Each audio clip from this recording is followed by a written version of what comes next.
Здравствуйте, Владимир Ильич. У нас правительство продлило действие санкций до конца текущего года, до 31 декабря.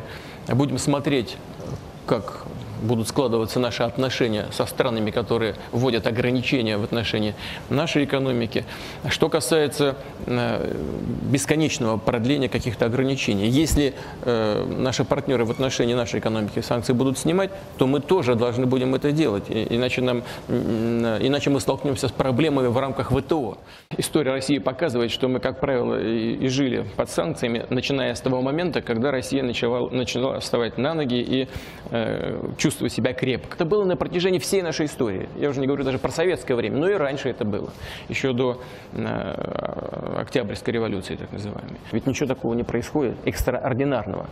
В связи с чем на голом месте опять начали говорить об этих санкциях. Не было бы Крыма, не было бы других проблем. Придумали бы что-нибудь еще для сдерживания России. Так всегда это и подавалась политика, сдерживания России.